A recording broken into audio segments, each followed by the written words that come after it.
Hi everyone, and welcome to another episode of Lessons in Leadership, the podcast brought to you by MLK Search with a mission to drive more knowledge and understanding around leadership in education.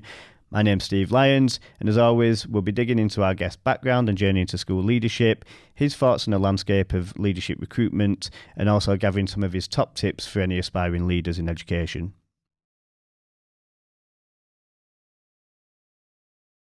Paul, we always start these the same way. And that's really to find out more about your background, you know, your childhood, where you grew up, and basically how that shaped you into starting a career in teaching initially. It was kind of accidental, I think, how I got into teaching. I mean, you can probably tell from my accent, I'm from Yorkshire, and I'm from Hull, pronounced without a H. I went to university in Middlesbrough, and I came out of university not really knowing what I wanted to do.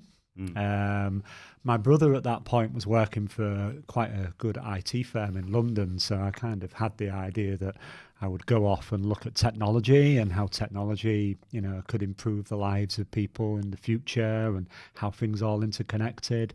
And that didn't quite happen. I worked at a company called the Butler Group. I used to write stuff about portals and different web services and things like that. I had a bit of a period out, and my dad just kept sort of saying to me, you know what, you'd make a good teacher, you would. And I just didn't think I would. I didn't think that, you know, I didn't think I had anything to teach. And he kept saying it to me. So I thought, I'll give it a go. And at that point... How old was you at that point? I was about 28, 29.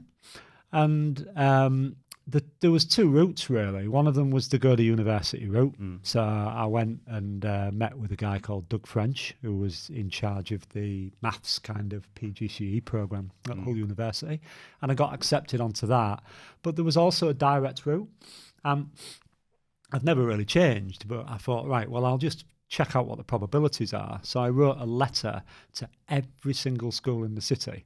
Wow. So all the schools in Hull, I wrote a letter saying, you know, I'd like to come and work as a teacher. Is there any advice you get? And one school came back to me, just one, and that school was St Mary's. And I got invited to go and have a wander round by the head of maths there called Dave Newbury. What a wonderful person he was. So I rocked up with a mohawk, because I had a mohawk at the time, and wandered around the school with him. And he must have seen something in me that wasn't just what I looked like. He must have seen something more than that. And they took me on as a GTP. So the idea of a GTP is that you literally learn to teach by falling on your backside a lot.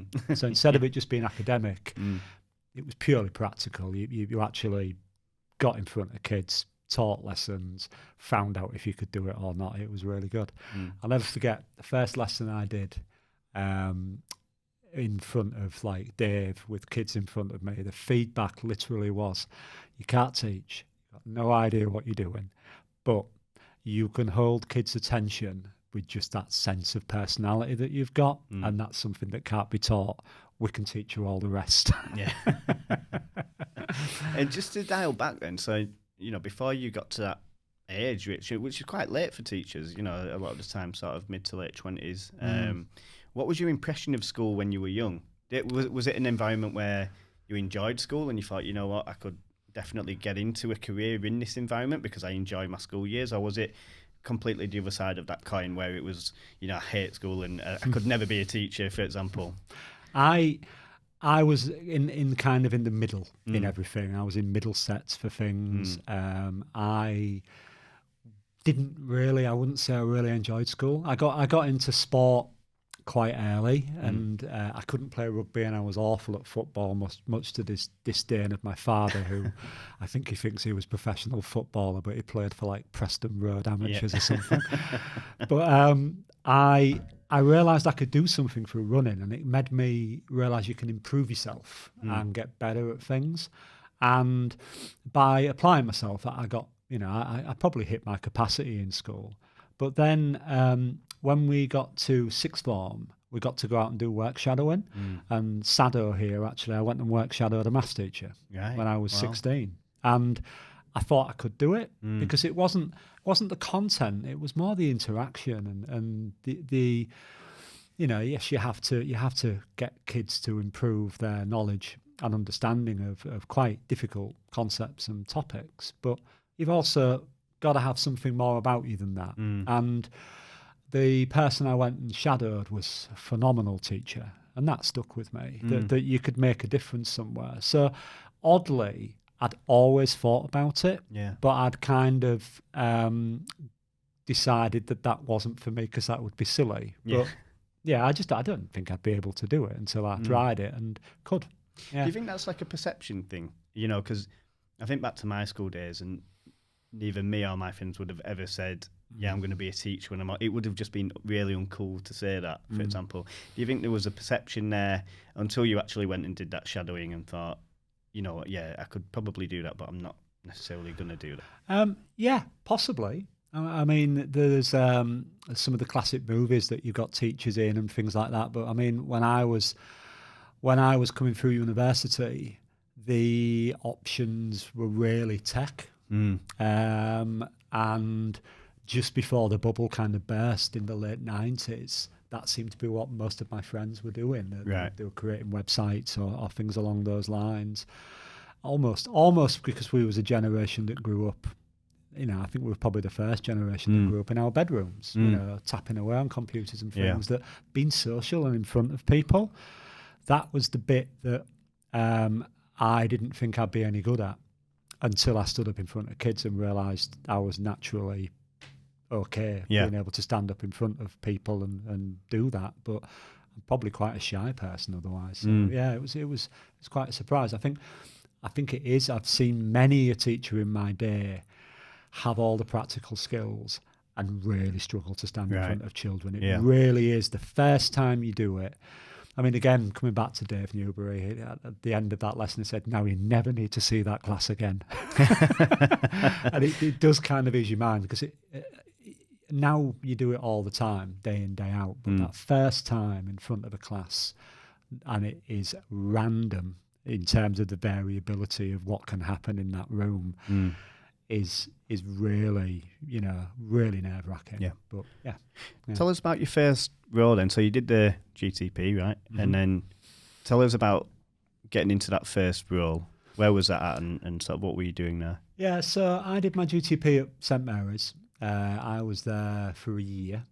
And I wanted to do more in the city. I thought at that point that I had a bit about me that I could make a difference to kids I'm from Hull, so kids from the inner city who didn't really get the opportunity to, you know, to have good teaching. At the time, the landscape in the UK was much different than it is now, although unfortunately maybe we are heading back to those times. But it was a completely different landscape. So I went to a school called Winifred Holtby, and I was there for 3 years. And I went there for the challenge. And it was one of those schools. I still live in the same house. I live in the centre of Hull, down the high street. And I used to have a little bike, and I used to ride my bike through the estate every morning, because it made me stay connected with what those kids came from and were going through and where they were heading. And it was the kind of place, if somebody said they didn't have a pen, that meant they didn't have a pen. It wasn't, you know, it really, you know, really some tough circumstances there. So when I got there, I was an NQT. So I did my NQT year there. I think within the first 6 months or so, I think we had a visit from OFSTED. Yeah. And OFSTED, at that time, they did week-long inspections. So they came in, it was a 7-graded scale, and I, for the life of me, can't remember what. I know it was excellent at the top end. I can't for the life of me remember the rest of it. And the school was graded not very good, unfortunately. But we had a guy from Ofsted in our department, and he was the making of me, because he sat in the department for the whole week and he watched me twice, and he looked at all my planning, and he literally told me he told me I was very good. And at the time I didn't know that. And he came and watched 2 lessons, and they were both excellent. He judged me excellent in both lessons. And that kind of made my name in the school. There was me and another teacher who was a music teacher who was phenomenal. And we were like the only two who'd got that top grade. So it made me think that I was maybe a better teacher than I thought I was. Yeah. And I started thinking about leadership really at that point, and the fact that I never wanted to go anywhere near it. Why is that? What do you think that's the reason behind that was? Well, I remember having this conversation. The inspection team came back 3 months later, and again, very similar. The chap sat me down and he said to me, would you be a head of maths? I was like, no, because all they do is wander around and they make lists. Yeah. And the perception was that they had lists and they had clipboards and they was in charge of the stationery, and they just generally had a hard time, or they had to sort out cover and supply and things like that. And I just wanted to teach and plan lessons and be with kids. And to me, that was what I always wanted to do. So I went down, I didn't think that you could do that as a leader.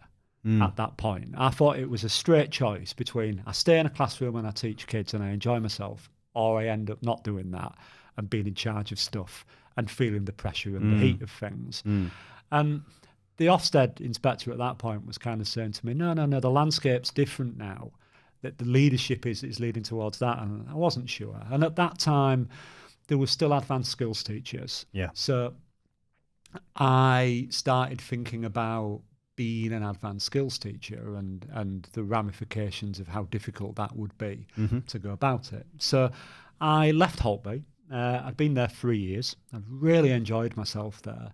And I went to a school called Pickering, which is now Sirius Academy West. Yeah. At the time, it was Pickering School, to become an AST.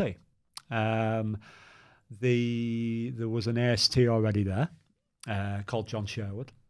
And I went into that school thinking I was the greatest teacher in the world until I met John Sherwood. Yeah. And he's retired now. What a teacher he was. And what a leader he was. I think he taught me what leadership should be. So he wasn't on the senior leadership at all. He led what was called the School Improvement Group. And John sat me down very early on and sort of said to me, anyone can be a great teacher. But what impact have you got, not just with the kids in your classroom, but with your department? Is your department the best? And the teaching and learning across the school, is the school the best? Because that's your real judgment of your impact, is how good is your department? It's not just about you. Anyone can say they're great, but how good is your school based on your impact? And John delivered to the wrong word, but he showed me how to have that impact across a school in terms of constantly talking about teaching and learning and improving and developing. And at the time, TEEP was quite a big thing, and John got me quite into that style of teaching and all the other parts, and supported me through my AST. So we had a little team of ASTs at that school. None of us were on the senior leadership team, but what it allowed us to be is a little bit maverick and a little bit out of that, so we could push on things that we didn't think was having the impact on the children. So when things were going off a kind of a routine script or something that was kind of not the agenda that we thought was right, we could push back on that as ASTs and bring it back to teaching and learning. But yeah, John was phenomenal. And then obviously you started then going into leadership or getting a feel for leadership. What would you say were the initial sort of major learning curves when it came to taking that first leadership step? So yeah, from Pickering, having been an AST, it was just about the start of academies, and we had an option. Me and my friend Martin, who was my head of department, we were looking at whether or not we stayed in the school that was going to become an academy, or whether we went across the city to another school that had just become an academy.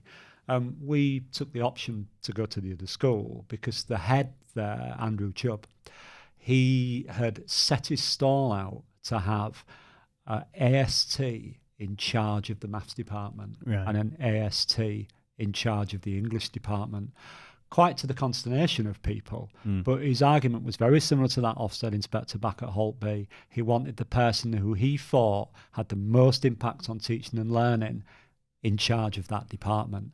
And that was novel. That was really something different. So I went across my friend who was head of maths. He got a role as an assistant head, thinking that he would, help me out a bit. And he left within, I think, 6 months. So I was kind of, the way that I became a leader is I was left on my own and suddenly had to figure it out. All the options slowly dwindled to end up with me in charge. And I had to do something with it. And I really enjoyed it. Because, one, I had an amazing team around me. When I got there, I had friends from the city who I'd worked with before, and luckily, my granddad always taught me, if you're nice to people, they're always nice back, and you never know when you're going to meet those people again. And all of a sudden, in the one school, I had people who'd worked with me at Winifred Holtby, and people who'd worked with me at St Mary's, and new NQTs and new people, and we had an opportunity to build a department on the principles that I thought were important for teaching and learning mathematics, because I was a maths head at the time. So we leaned heavily into Malcolm Swan's work at the NCETM, which is now developed quite rapidly into the Maths Hub's kind of mastery approach. But at the time, it was still a bit kind of rare that people were using those things. So we looked at, I leaned heavily into evidence-based teaching. And I was quite fortunate in that journey to meet a chap called Oliver Caviglioli. And Oliver's quite famous now because he draws little pictures of people, and I think he sells quite a lot of books. but at the time, he wasn't as famous as he is now, but I think I just spotted he was brilliant before everybody else. He came into my room and watched me teach. And for years, I used to think that, like I said, back in the days of St Mary, that it was something that couldn't be taught. It was a personality that made you a great teacher. And I'd started to think maybe it isn't that. Maybe it's techniques that can be shared. Maybe there is something about naturally learning techniques that you can use and try out in other ways. And what Oliver did with me is we sat down and we looked at Hattie and Mazzano's work of evidence-based techniques. And I tried them out. So I might use assertive questioning, or I might use jigsaw or give and go or something like that in a classroom. And Oliver would draw little pictures of it, me doing it step by step. And we had an NQT at the time called Amir. He's a head of maths now. It's really nice that the people that I've worked with are now doing really well. He would take this little step-by-step diagram and try it in his classroom, and it transferred really, really easily. So it got us thinking, well, maybe we can do that across the school. Maybe we can make a difference to the school using this. So I did a big presentation about where we were. The school was satisfactory, and there was a concept there really that it wasn't failing because it was satisfactory, but I could see the potential of the school being so much better. And we rolled this out as a programme, and when Ofsted came back in, we was judged good.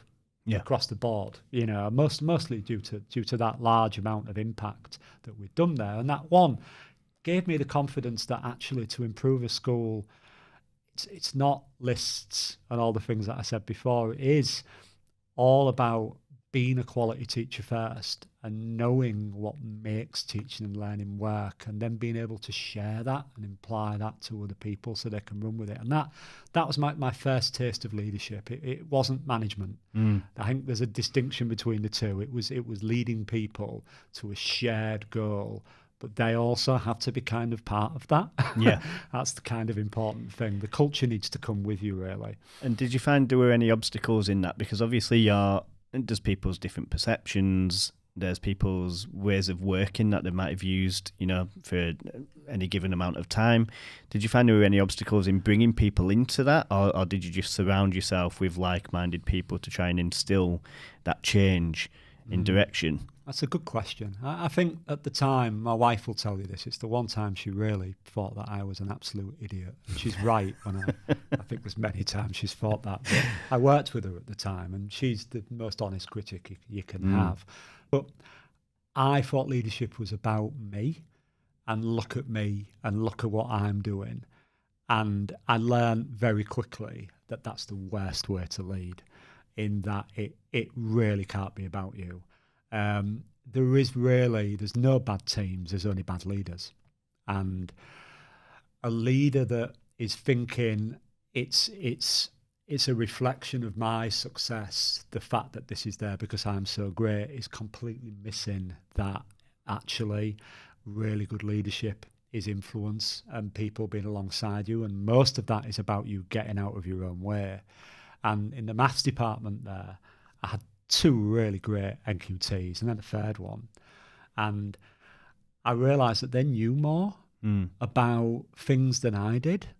And it took me for them to come and start showing me things about teaching, and for me to get off my high horse and think I knew everything, to actually then really develop more myself, but for them then to gain the confidence to also lead, for them to go and try their own projects and try things, and me to support them and start using my experience a bit more.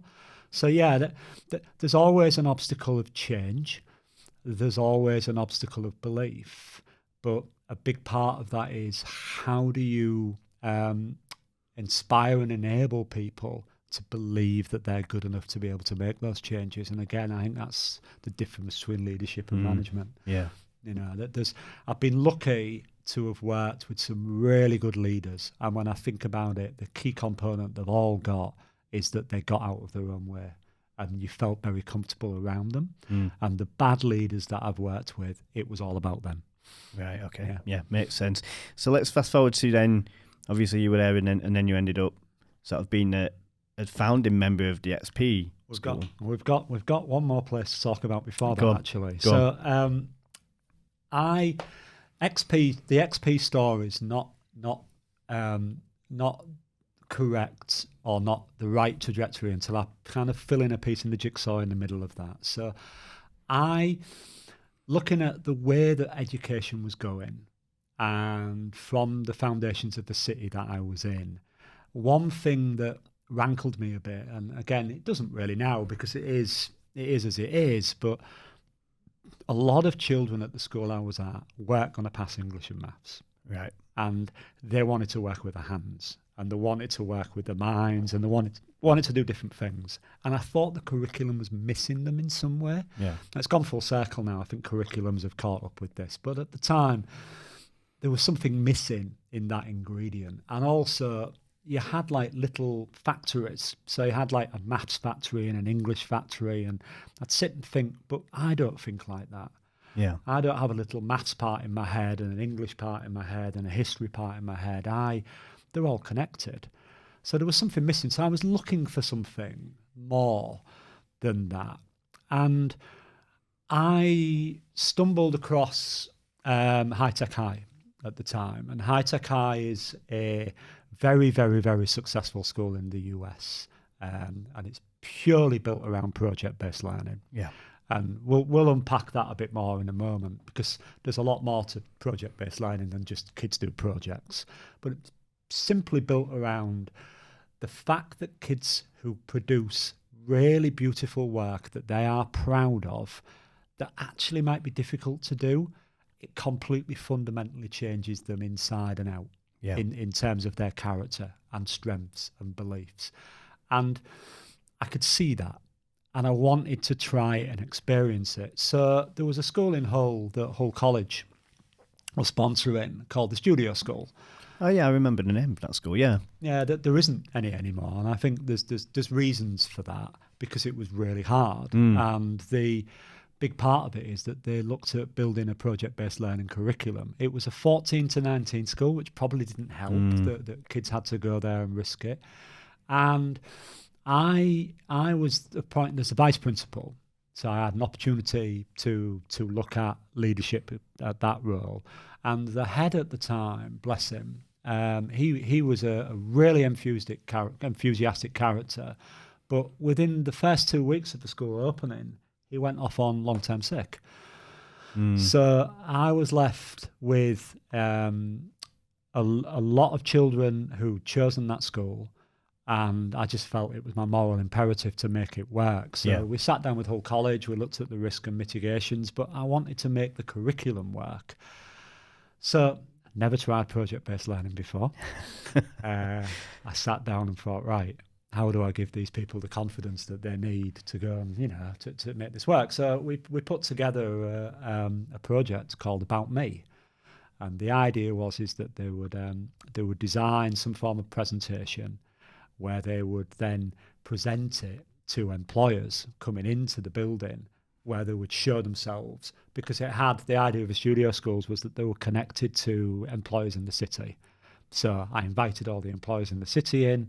We set deadlines for this project and put all the frameworks in it, and they'd turn up that morning was the idea with the suit and tie on, and they present themselves as you would to an employer with an interview.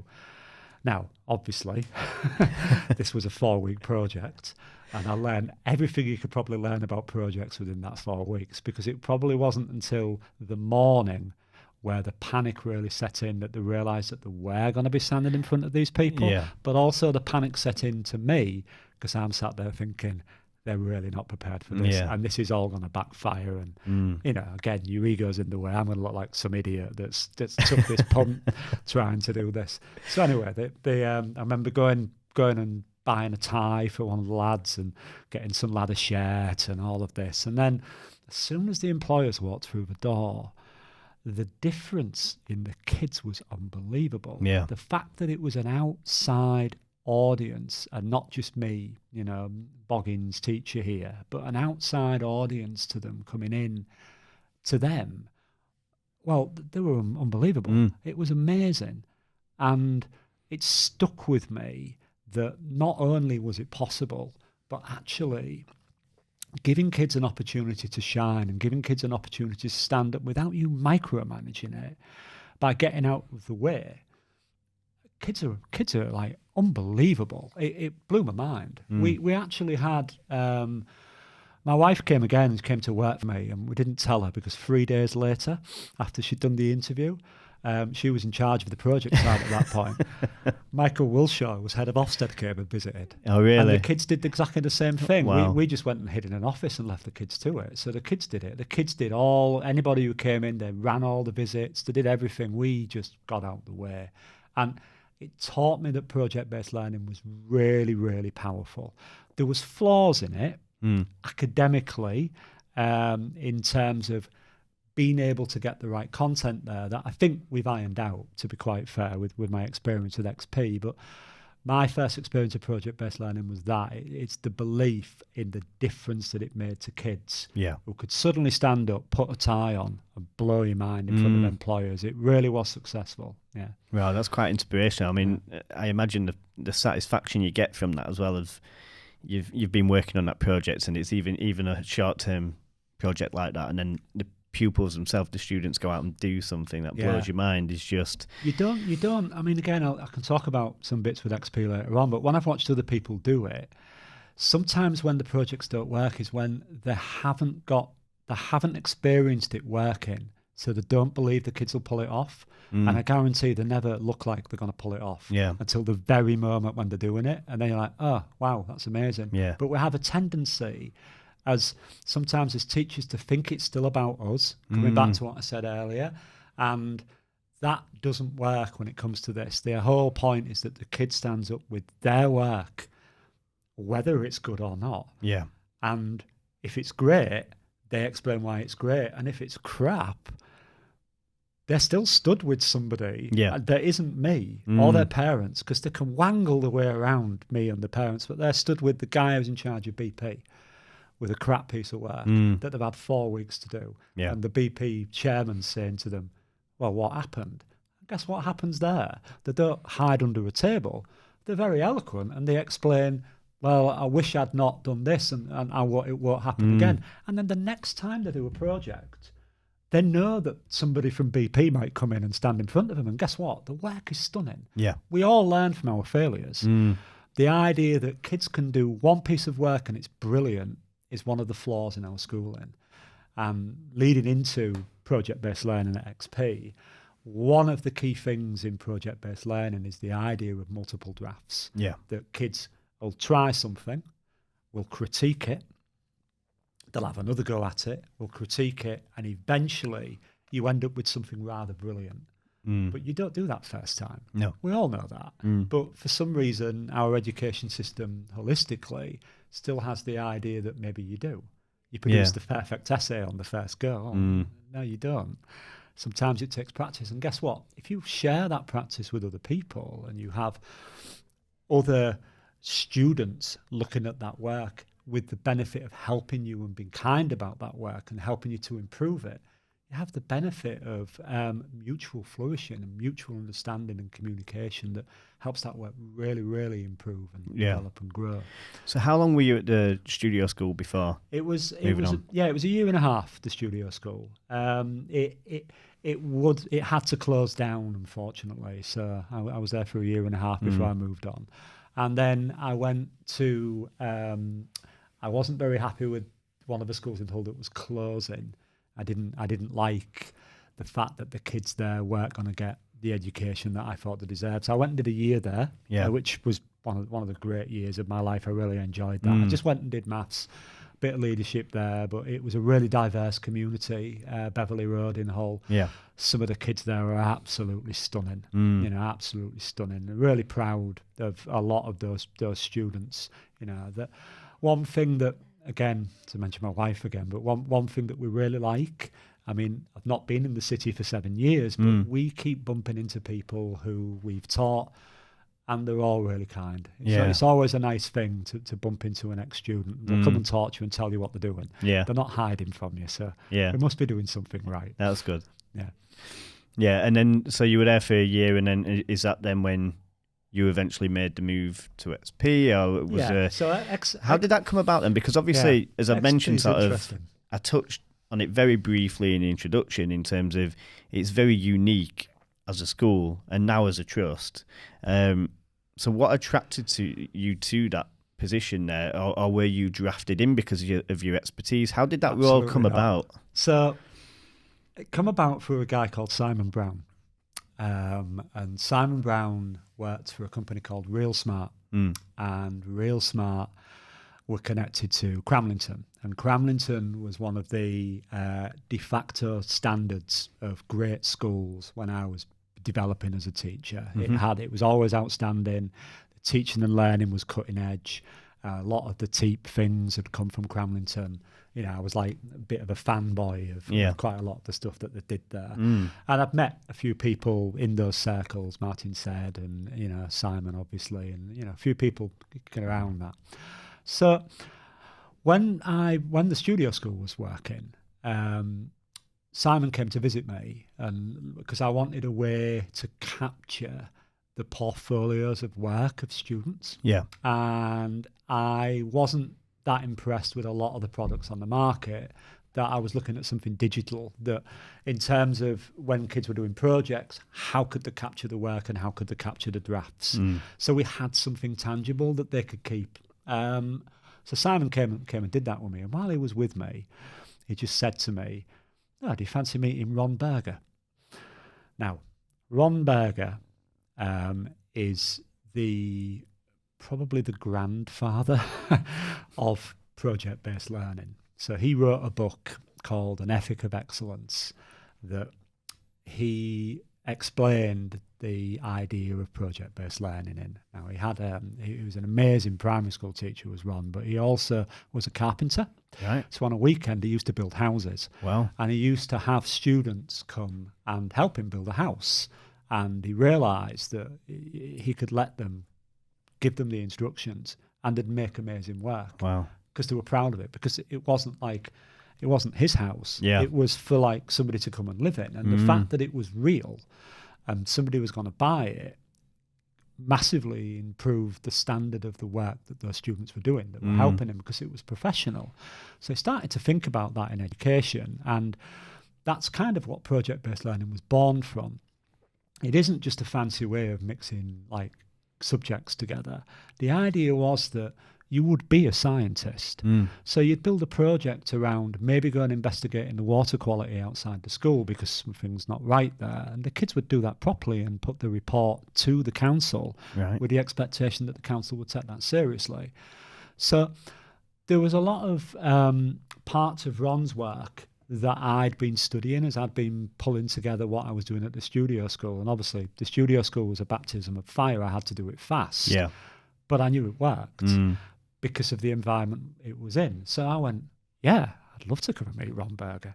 So we went across to Doncaster, and in Doncaster they were thinking of building a school. Yeah. And building a school around the ideas of Ron. It was going to be a completely expeditionary based school. It was going to be 11 to 19. They had a rough idea where it was going to be, but not much more than that at that point. And the joke is always that it was two guys in a room with a PowerPoint, which it probably was. But the vision was there. So I really liked the idea. So I went for an interview for the job, and I didn't get it. And I was a bit gutted that I didn't get it. So because I knew I really wanted to do it, I just kept hounding them for a long period. I just kept going, blah, blah, blah, blah, blah. And then I think they realised fairly early on, and it's something we can touch on in a bit, because there is some things through my 7 years there that we've realised do and don't kind of work.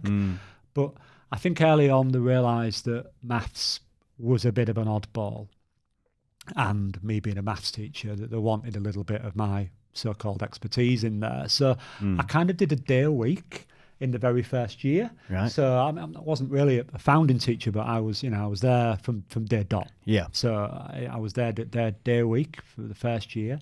And then they asked me really nicely around about November time if I would like to come in properly, full-time, that kind of second year, which I did. Yeah. So I went and started fully then.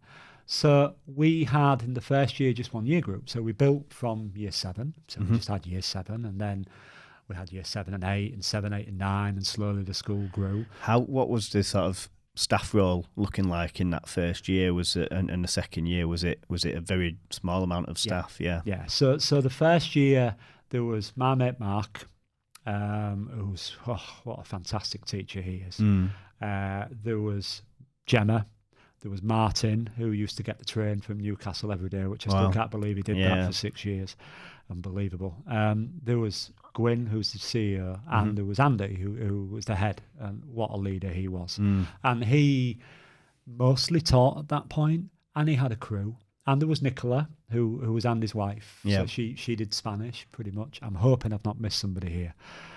I have a feeling I probably have, thinking about it. Have I missed anybody? And then I joined with Beth, my friend Beth, in the second year. And we had a similar kind of experience in that we didn't want to break it. So we'd gone in particular, me and Mark worked quite closely together. Well, we worked closely together for quite a long period of time, but there was an established culture and an established structure to the way expeditions were that at first we didn't want to break it. And very soon I think we probably did. But at the very beginning, we towed the line a bit. I mean, my first experience of XP, I was really fortunate in I got to go out to America 3-4 months before I started, and I did Outward Bound. And my Outward Bound was in a canoe in the Everglades, which was great. And then we went to look at schools that were expeditionary learning schools. So XP isn't part of the Expeditionary Learning Trust, but it's kind of like a fellow of them. There's 46 of the expeditionary learning schools in the US, and they're all a combination of expeditionary learning, which is a Harvard-based kind of the idea started from there, which is very similar to the evidence-based teaching parts in the UK, and Outward Bound. Yeah. So there was a connection, the idea being that students develop self-reliance and self-confidence by being in the outdoors, and the concept of crew and that kind of togetherness. Outward Bound started in Wales, like a kind of through a guy called Kurt Hahn, and it was the cruise ships that they realised in the war that some of the younger people were not surviving, and there was something about having a crew and having people to look out for each other that was a fundamental building block of all the expeditionary learning schools. So they don't really have like form time. What they have is a crew of 12 to 13 young individuals that stay together throughout their time at school, and they look out for each other. And the way that them formative relationships are formed is on the very first day, they don't even get in the building.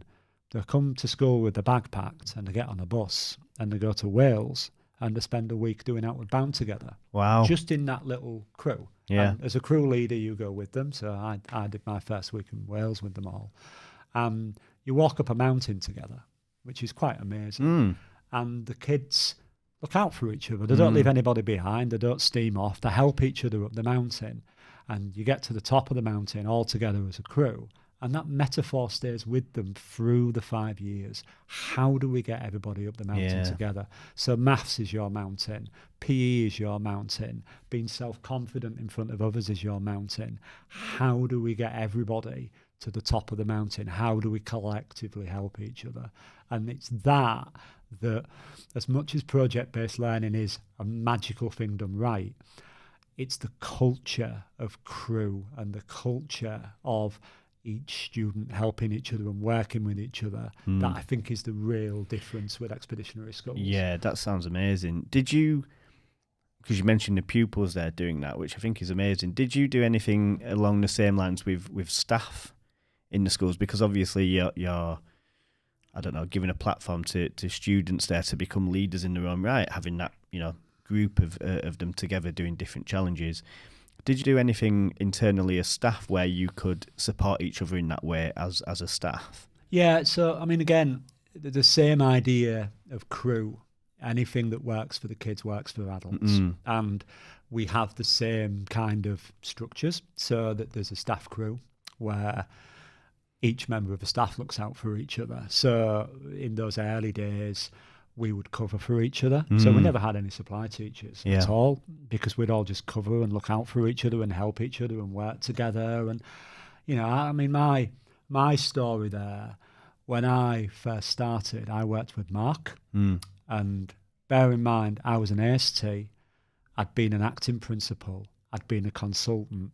I'd been teaching at that point, 12, 13 years. I'd been outstanding. I thought I knew my stuff. Mark was from the deaf school. No offence meant there at all. But he didn't have any of the same experience I did. Yet he was amazingly much more than you could possibly imagine in a classroom with kids. Just because he'd been at XP for a year and I hadn't. So he knew more than me. And that first year, I just sat back the first expedition, I sat back and learned. And I think if I'd gone in the other way around, I think if I'd gone in like, oh no, I know my stuff, I wouldn't have been able to do it. I think the fact that I went in, parked everything I knew and started again, because sometimes the map's not the territory. I've seen many leaders in my time go into, be really successful in one environment and then go into another environment and try and put the same things in place and fail miserably and wonder why. And it's simply because the terrain's different and your map that you've got won't fit that context all the time. So Mark and me worked on an expedition called Get Physical. The idea was, I can't remember what the product was. I think that was the one where we tried to do an app and it didn't work. We didn't manage to do an app. It just kind of ended up just kind of bombing out a bit at the end. And he literally just said to me at that point when I was doing the planning process, right, you can do the next one. I was like, oh. Thanks, Mark. So thanks, Mark. So my learning curve was right in an expedition. And we realised very quickly that the most important part of the expedition is the product. And I aren't sure I like the word product. I wasn't at the time, and I'm still really don't like the word product because it just sounds like something that you produce at the end. And my take on this is that it should be the fundamental driver of everything that kind of, we call them expeditions because it's a journey that everything hangs off. So the better ones that we've ever done have something really tangible that drives the learning for all the kids all the way through it. And my first one, there was a presentation at the end of it where they had to stand up in front of the family, in front of the friends, and it drove it a little bit. but you couldn't really see if it worked. You could plan. So an expedition can be multi-subject. Me and Mark mostly worked in those first few years in STEM. Yeah. And eventually we did some expeditions that were beyond that. Some were good, some maybe not as good, as we learned more about how expeditions could run. But you'd sit down. I mean, my process was I would sit down with all of the standards because it needed to be academically rigorous. I would sit down then and start thinking, right, what do I want? What's the hook? Where do I want it to go? What's the story I want to tell? You know, we did one called Grand Designs that the kind of product part was building things for Yorkshire Wildlife Park. So they did parts of like the actual park, they cleared out areas for it and they did a plaque and things. But we managed through that to tell the story of Darwin. Yeah. And through that story, Darwin's kind of dichotomy between religion and science, and it just gave us a real structure to hang things off. As we've got better at them, we realised that the product was the most important thing. And sometimes we wouldn't estimate what the product would take or how it would work. So if you think back to what I was talking about with the studio school, I knew having I didn't until we did it properly, but having a student stand up in front of somebody is the most powerful thing. But how do you know that unless you do it yourself? Now, as really good teachers, in the very early years, you would plan the lesson first and you would work through the lesson first. And the best form of CPD is co-planning, co-working and collaborating and lesson study and working together and building these things. But in our early days, we would just think of a product and tap it on at the end. Not always, but sometimes. And then we had a chap from High Tech High come over who's a really famous project-based learning teacher called Jeff Robin. And he said, no, there's two rules for this. One of them is you do the product first. Right. And the second one is you put your calendar out. So everyone knows what it looks like. And I'm sat there thinking, what, you do that before you've actually got anything? It's like the other way around. And it was like, yeah, well, how do you know how good the product is unless you've got one to show the kids that you've done, and then they can critique it and pull it apart. Wow. So I was like, oh God, that's game changing. Yeah. So we have a colleague called Andy who is a DT teacher, and we wanted to do a project called Bridges. And this sounds the most boring thing you can ever imagine, but it wasn't. I loved it. It was so good. So the idea was we wanted to build a bridge, and we would build a bridge and we put it in the garden at XP. So we sat down and started planning it. And I said, there's loads of bridges, come to Hull, do some field work. So some of the components of an expedition are you've got an expert, you've got field work, you've got a product, and it's cross-curricular. So we was looking at bringing the maths in of geometry and shape and Pythagoras and all of those things in there. There was a lot of DT, there was design, there was scale drawing, there was computer-aided design within it as well. We had an expert come in and talk to us about how he built Wembley Stadium, tensile strength. Oh, he was really good. And we did some field work in Hull, but we did the field work after we'd gone through some of the theory. So the kids were actually going around. Andy had got this great idea of an app where you build a bridge and you have different things go over this bridge. One of them's like a tank and one of them's like a person and different things like that. And the kids got really into it. Yeah. And that's what we call immersion. The kids got really hooked into this. So then we went and did the field work, and there was looking at the bridges as if they were engineers. So it was thinking how these bridges worked. But before we'd done this, me and Andy had sat down and built our own 1 in 10 scale bridges. Mine was crap. It was so bad, like lollipop sticks and stuff. It was so bad. But when we sort of then unveiled what we wanted to do, I would stand with my really crap bridge and go, this is what I've done. And the kids would critique it. Yeah. And then we build a kind of scoring system called a rubric from that. And they go, oh, well, you could have done this and you could have done that. And then they would go and build their own 1 in 10. And then they build their own 1 in 5.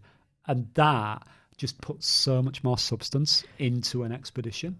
Do you need a certain type of teacher or leader in the school to be able to maybe create that project first and stand there and get critiqued by pupils that they're necessarily teaching themselves, do you think?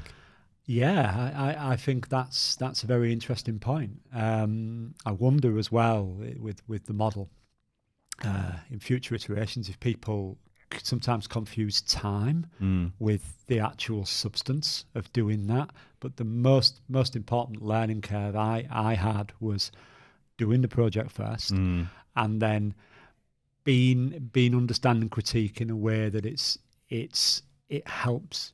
Not only if you've got the model at the very beginning that you can show the kids, and then they know what they're doing, then they make something amazing. Yeah. They can produce something that's rather fantastic. You know, I've done some really good products in my time. They can, and if they can see it and they know what they're about.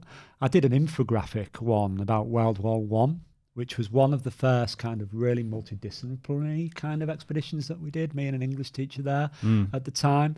And again, the fact that I had the product to show them, they could do something much better than mine. That's the key. Is yours isn't going to be the best. Yours is going to show them. But the other part of it is, unless you do it, you don't know what the pitfalls are. When I first did that one, I was thinking of something electronic as a design. It took me 5 minutes to do it. Yeah. And it was crap. Yeah. You want something that really the kids can do something with that might take a while, that's worth the time and energy for them to stand up with. You know, my personal thing is I think individual products are better, but sometimes collective ones, you know, have it. But it's, for me, it's the reason why I think project-based learning is so powerful is it's an individual journey that can be supported by other people. And a big part of XP is that it's taught mixed ability. Yeah. So you have as a structure, there's 2 classes of 25, and it's all mixed ability. And you'll find that they will help and support each other build something and make something happen at the end of it because it's mixed ability. Yeah, and then you're ticking off things like peer assessment, peer learning, that sort of thing as well. Would you say project-based learning, like you've seen at XP, is that getting more popular within the education sector, or is it looked at and sort of like, yeah, you know what, perks to them for doing that, but we're not good? Or are people adopting it more, would you say, within the sector? I don't really know. I hope so. It is very difficult because it's a completely new way of building a school. So it's hard to do. And that doesn't mean it's not worth doing. It is hard to do. But it's much better for the kids when you get it correct. It's much easier to go the route of, here's a load of slides, stand at the front and just click write, which is ludicrous because that isn't what that kids just aren't doing anything that's going to give them any skill set going forwards in the world other than learning a bit of history and learning a bit of this and passing an exam, and that's the opposite. Now, OFSTED changed their framework to start looking at curricula, and they came in and looked at XP's curriculum along the lines of an outstanding curriculum of how this should look, because it matches what the kids need. Yeah. You know, education should meet kids where they're at, and at the moment you've got kids who are enthusiastic. They need to have a learning journey through that, not just I'm teaching history today. Oh, I don't want to do history. Well, you know, I planned this lesson. You're gonna listen to it and you're gonna enjoy it. You know, that's not the same. And unfortunately, I have seen a lot in recent years of enthusiasm in young teachers removed through control because we think this is what Ofsted want, and Ofsted don't want anything. Ofsted are just like, you know, that they're invisible. There's nothing that Ofsted want. They want the best for the kids. Yeah. So the idea that there's some correct way of doing this is not true. But a lot of people for a long time have got caught up in numbers, and numbers are important, but who are they important for? Yeah. That's the question. Yeah, right? Of course. Would you say, because I want to pivot into sort of attracting, you know, and the recruitment of people into XP, for example. You know, obviously you said yourself, you interviewed there initially, you didn't get the job, but you were quite resilient with it because you just felt it was right for you. is it easy to attract people into that sort of curriculum that are seeking a job, or was it quite hard initially? I think if it's clear what the job involves, then yes, because it is a kind of mission. Yeah. And it was easy for us starting because we was all bought into that. I think as the same with anything when it grows, the secret is to keep it as if it was still small. Yeah. And that obviously is really difficult. But anybody who comes in 5-6 years later is still part of that same drive that we had at the very beginning. I do think it's the person that matters, not the role that they're filling. I know when I started, Andy said to me, we haven't employed you as a maths teacher, we've employed you as Paul. And that meant a lot to me. It was my character that mattered. Yeah. And I think interview processes, it's very difficult to get a feel of character, but it's that you're after, especially in a school where it is very collaborative. You are working with different people. You are creative.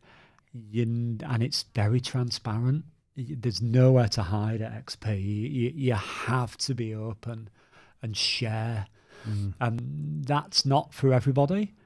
And it's hard work. And it's very rewarding hard work, but it's hard work. Sometimes it's easier just to have a stack of slides when you walk in a room. Yeah. I don't know. It's not for everybody.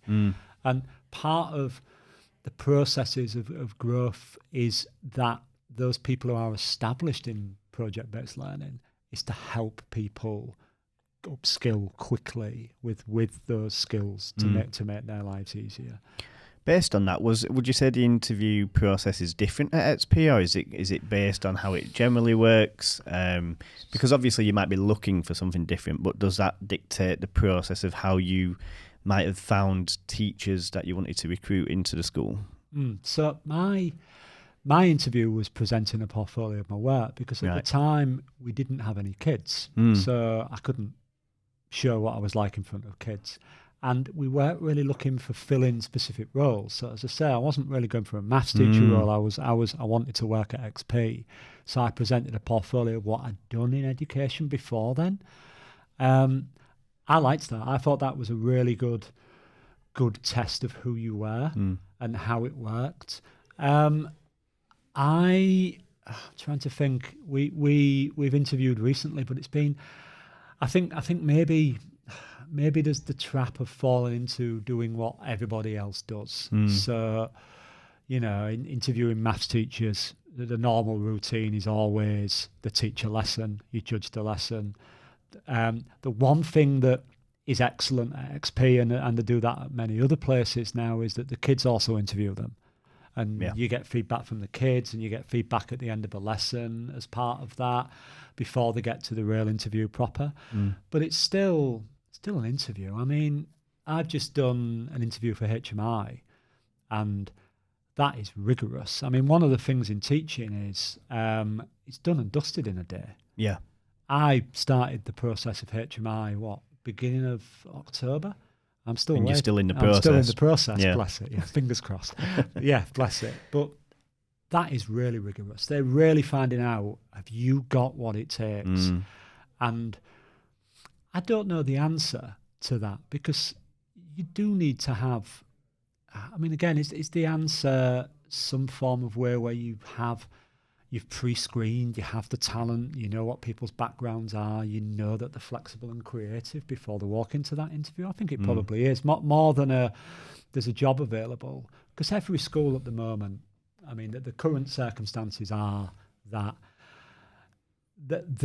there's fewer teachers, there's more roles, and some schools are going to want to fill those roles. And, that's important. You don't really have the luxury of time. And that's a difficult equation to balance, I think. Yeah.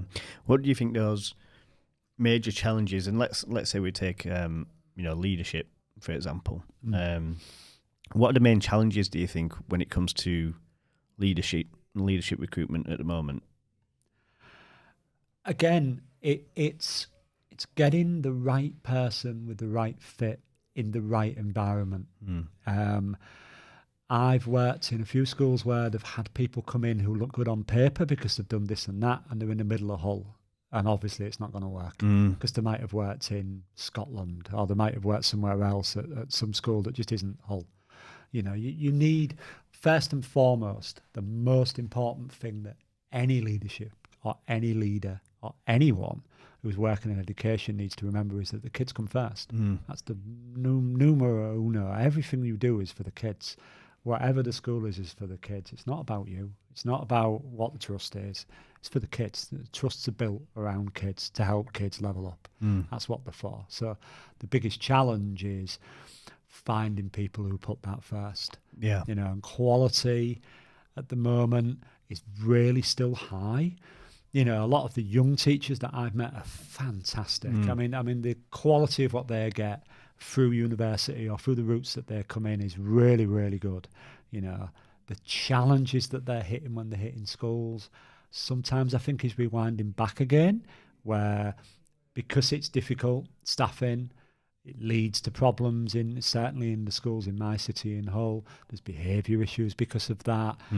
There's a level of character that you need. Coming back to what Dave said to me all those years ago about being able to stand up in front of a class, you need to have that authority, but you also need to be able to know what is and meet the kids where they are. Yeah. And that's really hard to get right. Yeah. What would you think, in your opinion, makes a good leader? Obviously, you've seen a lot of different leadership styles in your career. What is it that you think really makes people stand out as a leader? So I've got a list of things here, but the most important one is that a leader doesn't make any excuses. They take responsibility for every single thing that happens, bar none. So they take responsibility for the team, they take responsibility for the school, they take responsibility for every single thing. If something happens, it's the leader's fault. That's what makes a good leader. That being said, another kind of key component of that is being able to work with people and help them become leaders as well. So leadership is, I think, the most important thing in education, because everyone should be a leader, whether that be a teacher, whether that be a middle leader, whether that be the head. Everyone's in charge of something. The teacher's in charge of their kids, and it's their job to take full responsibility for those kids in front of them and try and get them to where they need to get them to. Now, in terms of leadership, I read a book 3 years ago now, which changed how I think about leadership, which is called Extreme Ownership. I've heard it. It's Jocko Willink, right? Yeah, Jocko Willink, yeah. And his idea of extreme ownership is exactly that. There's no bad teams. There's only bad leaders. And in fact, when he was doing training for the Navy SEALs, they'd have a team that would fail with a leader, and they'd swap the leader and that team would be successful. Right. And it is. And he's got some certain tenets that you can see in really good leaders. So the leaders that I've worked with have all had these kind of tenets that are the same. So one of them is the ability to detach, to keep your ego in check, to not get carried away and think it's all about you, and listen to the people around you. That's like de facto, numero uno. That's really important. The second one is the ability to prioritize and be able to execute on that, to be able to keep things simple. And then last but not least is the ability to decentralize. Now, I took most of these ideas and I tried them out in my last sort of few years, and it makes a huge difference to being able to run a team. If you give leadership to your team, instead of you trying to micromanage everything, you know, I had a colleague called Joe, great young teacher, who said to me, I want to look at Key Stage 3 curriculum. I want to adjust this and that. And instead of me then having to do that or micromanage it, I could go, Joe, you go do that. Let's run that as a project. You lead it. And all of a sudden I can use my experience more to be able to look over it as an overview and help him get there. But I didn't tell him what to do. He decided what to do and he ran with it. And the curriculum that he come together was great. But really good leaders, when they get that going, that decentralized command, Jocko calls it, instead of having to look down, you can look out and you can look to where things are going. And the great leaders that I've worked with have all been able to do that. Yeah, just in terms of people going into leadership, and I don't want to use the word stigma, but some people sort of sit happily in a role in education where they don't necessarily want to go into leadership because they might have seen other leaders struggle. So do you think that is a problem in education? Or I think it's because they think they're going to be on their own. And good leadership, you're not on your own. You're part of a team. And if you can, good leadership is being able to enhance and run with that team. It's not all about you. And yeah, it'd be scary if it was, because all of the hits that you would take, but it's about your team. And you take responsibility for your team, of course you do, but that is what leadership is. You share responsibility and you lead that into the direction you want it to go to. Yeah, of course. Do you think schools or trusts could be doing more? Do you think to attract leadership? One of my main things, I always have a bugbear about, maybe, you see a job advert out for a school leader and I just sort of think, well, that's pretty bog standard. It's not really going to attract someone to even take that first step into leadership. Let's say it's an assistant headship. And I sort of think that's not really introducing someone into leadership. Do you think there could be more done to attract people maybe to go into that leadership role instead of just sitting at a certain level? Yeah, I mean, coming back to myself, I didn't realise what leadership was when I was being an AST. And I think leadership at the moment, again, it's the difference between leadership and management. And leadership, get those good quality teachers leading. There shouldn't be, I mean, again, it's also the other way around, that some people who don't find comfort in a classroom can slip out and become leaders because they're not teaching as much, and you can hide. You want the best teachers and the best people with children in charge. That's what you want, and that creates amazing schools. And do you think, just to touch on sort of the employers, and we use a phrase a lot in the recruitment side of being an employer of choice. As we know, there's more and more academy trusts, and you're getting some really large academy trusts now where you're looking, 30 schools, some of them are 60 schools plus now. And it's becoming very competitive. People want a leadership position, and you might have 3 or 4 trusts at any given time advertising for a headship or a CEO role of a trust, and they're all in the same sort of regional area. Do you think there could be more done on a trust perspective of being an employer of choice? How do you get that message across of, yes, you might leave that role to come here, for example, because of X, Y, and Z? Do you think that message gets put across well enough, or do you think there's room for improvement with that? How do you become an employer of choice, would you say? I think, I think trusts are really interesting because they're still fairly new. I'm attracted to the idea of projects, and I don't know if that's really hit education yet, where I'm not sure. I mean, I've been at XP for 7 years. It's the longest I've ever been anywhere. I don't know. Again, I think I said this to you in the car. I think 5 years would have been okay there, because I've done what I want to do. When I was at Endeavour, a year was right. When I was at the studio school, a year and a bit was right. When I was at Winifred Hawkby, 3 years was right to do what I wanted to do there.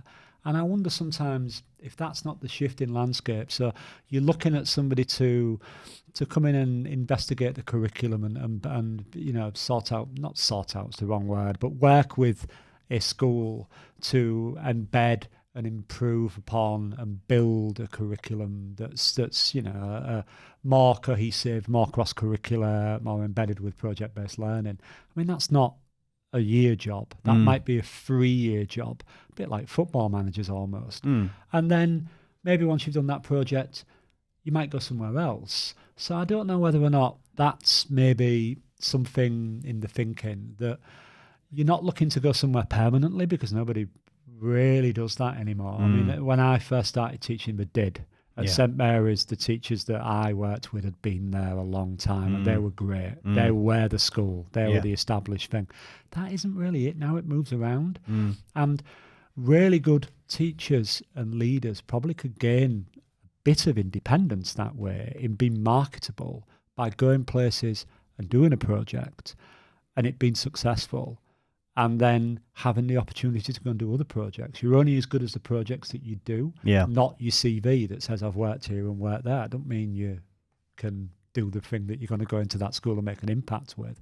So I don't know. I think there's maybe room for when the way that trusts are developing, that maybe leadership develops as well. Some of the roles I've looked at involve being across more than one school, which I like the sound of. Yeah. But I don't know whether or not that would still spread you too thin. You'd be going in one school here and one school there, as opposed to going in one school, doing something with that school, and then moving on. So I don't know, but yeah, I think that's where my thinking is with trusts at the minute. Yeah. And what's your opinion on sort of everyone going into a trust? Do you think that's a good thing? I can see the pros to it. Yeah. I don't think it's a bad thing. I think the ability to share, and certainly your big test is, does it make a difference to the kids? Are the kids benefiting from the fact that there's a trust with shared knowledge and shared understanding? And at the moment, we can see it in things like, I mean, it's difficult to really look at exam results due to what's been happening over the last few years, but the ability to share a culture is important. Yeah. The difficulty is if it becomes ideology and you lose creativity within that. But yeah, I don't really know. Again, it'd be interesting to see what the evidence bears out in time. Yeah, of course. And just to move into our sort of third section of the episode, is just obviously, we always ask this, every guest this, and it's quite a nice way to sort of round off the podcast. But yeah, what sort of top tips would you have for anyone that's currently either in a leadership position, so they might currently be in one, but relatively new to that, or anyone that's maybe an aspiring leader that's thinking, yeah, you know what, I've listened to a few of these podcasts now, and you know what, I feel like I've got the tools to maybe step up into leadership. What would be the sort of top tips from you, Paul? Yeah, I don't think I think in leadership there is things to learn. There isn't like, but they're not. I don't know if leaders are born. I'm not sure, but if you are a good quality teacher, believe in yourself, you would be a good quality leader. I think that's really important. So my 5 tips would be able to step back and see the bigger picture.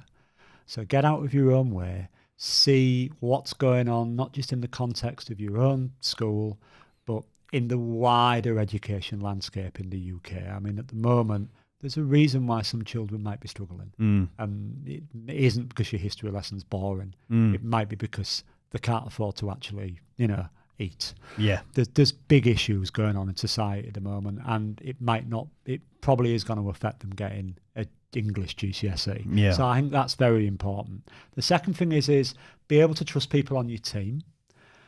Be able to give leadership out and encourage others to be able to lead. That was the biggest thing that I learned as a leader. I wasn't on my own.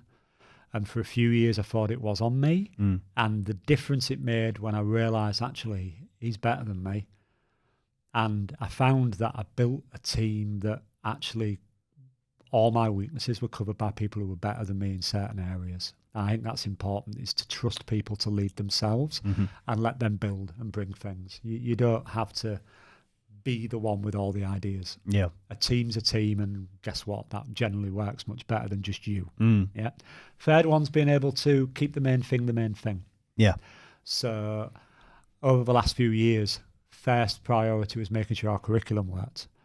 That was the priority. And instead of having 5 different things to focus on, I focused on that. Right. And then eventually we was able to make that deeper and improve instruction and develop different ways of delivering and working together with CPD. But we could only do that because we'd made sure that curriculum was right. So you've got to keep the main thing. Fourth thing is keep it simple. Yeah. It's teaching. It shouldn't be complicated. Sometimes I go into meetings and it's made to sound very complicated, but it is as simple as, does it benefit the kids? Does the teaching improve their chances of being successful? Yeah. It's it. Same with leadership. Does it have that? And then that brings me into the final point, which is extreme ownership. A good leader doesn't have any excuses if he's got extreme ownership, because everything's his fault and everything he's responsible for. Yeah.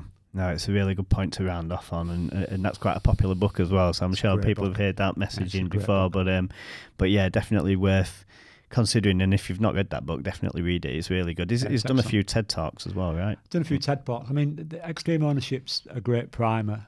Leadership Strategy and Tactics is excellent. But yeah, he's got a podcast as well. His podcast is superb. Yeah. But I mean, it's